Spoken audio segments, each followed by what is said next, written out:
सभी भक्तों को जय श्री राधे। मैं रोहित शास्त्री शिव शक्ति ज्ञान चैनल के माध्यम से श्रीमद् भगवद गीता के 5वें अध्याय का महात्म्य लेकर के उपस्थित हुआ हूँ, जिसके सुनने से भगवान कृष्ण की ठाकुर जी की सीम कृपा प्राप्त होती है और मन इच्छित जो भी कामना होती है वो परिपूर्ण होती है। अपने गुरु महाराज अपने इष्ट का ध्यान करते हुए श्रीमद् भगवद गीता के 5वें अध्याय का महात्म्य श्रवण करिए।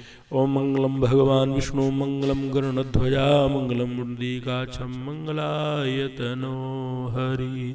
श्री भगवान कहते हैं, देवी अब सब लोगों द्वारा सम्मानित 5वें अध्याय का महात्म्य संक्षेप से बतलाता हूँ, सावधान होकर सुनो।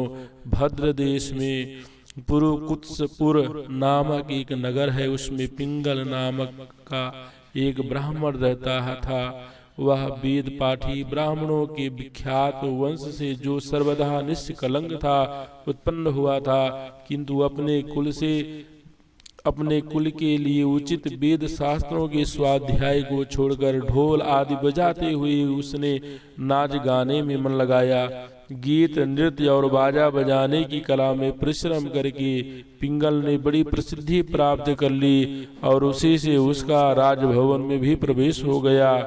अब वह राजा के साथ रहने लगा और पराई स्त्रियों को बुला बुलाकर उनका उपभोग करने लगा। स्त्रियों की सिवा और कहीं इसका मन नहीं लगता था। धीरे धीरे अभिमान बढ़ जाने से उच्छृंखल होकर वह एकांत में राजा से दूसरों के दोष बतलाने लगा। पिंगल की एक स्त्री थी जिसका नाम था अरुणा।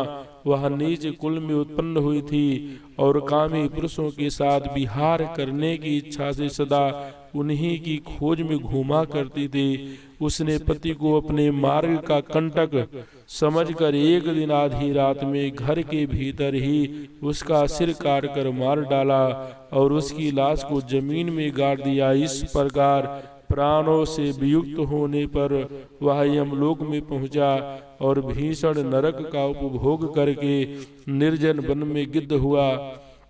अरुणा भी भगंदर रोग से अपने शरीर को त्याग कर घोर नरक भोगने के पश्चात उसी वन में सुखी हुई। एक दिन वह दाना चुगने की इच्छा से इधर उधर फुदक रही थी। इतने में ही उस गिद्ध के पूर्व जन्म के बैर का स्मरण करके उसे अपने तीखे नखों से फाड़ डाला।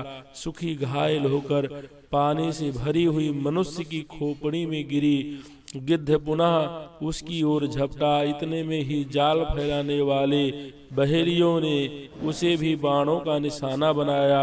उसकी पूर्व जन्म की पत्नी सुखी उस खोपड़ी के जल में डूबकर प्राण त्याग चुकी थी।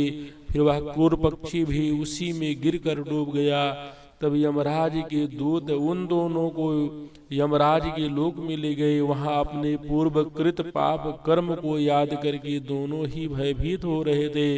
तदंतर यमराज ने जब उनके घृणित कर्मों का दृष्टिपात किया तब उन्हें मालूम हुआ कि मृत्यु लोक के समय अकस्मात खोपड़ी के जल में स्नान करने से इन दोनों का पाप नष्ट हो चुका है। तब उन्होंने उन दोनों का मनोवांछित लोक में जाने की आज्ञा दी। तब यह सुनकर अपने पाप को याद करते हुए वह दोनों बड़े विस्मय में पड़े और पास जाकर धर्मराज के चरणों में प्रणाम करके पूछने लगे, भगवान, हम दोनों ने पूर्व जन्म में अत्यंत घृणित पाप का संचय किया है, फिर हमें मनोवांछित लोकों में भेजने का क्या कारण है, बताइए। यमराज ने कहा, गंगा के किनारे बट नामक एक उत्तम ब्रह्म ज्ञानी रहते थे। वह एकांत शिवेवी, ममता रहित, शांत, विरक्त और किसी से भी द्वेष न रखने वाले थे। प्रतिदिन गीता के 5वें अध्याय का जप करना उनका सदा का नियम था। 5वें अध्याय को श्रवण कर लेने पर महापापी पुरुष भी सनातन ब्रह्म का ज्ञान प्राप्त कर लेता है। उसी पुण्य के प्रभाव से शुद्ध चित्त होकर उन्होंने अपने शरीर का परित्याग किया था। गीता के पाठ से जिनका शरीर निर्मल हो गया था, जो आत्मज्ञान प्राप्त कर चुके थे, उन्हीं महात्मा की खोपड़ी का जल पाकर तुम दोनों पवित्र हो गए हो। अतः अब तुम दोनों मनोवांछित लोगों को जाओ, क्योंकि गीता के 5वें अध्याय के महात्म्य से तुम दोनों शुद्ध हो गए हो। श्री भगवान कहते हैं, सबके प्रति समान भाव रखने वाले धर्मराज के द्वारा इस प्रकार समझाए जाने पर वह दोनों बहुत प्रसन्न हुए और विमान पर बैठकर वैकुंठ धाम को चले गए। बोलो लक्ष्मी नारायण भगवान की जय, बोलो बांके बिहारी लाल की जय। यह जो महात्म्य है श्री पद्म पुराण के उत्तराखंड से लिया गया है।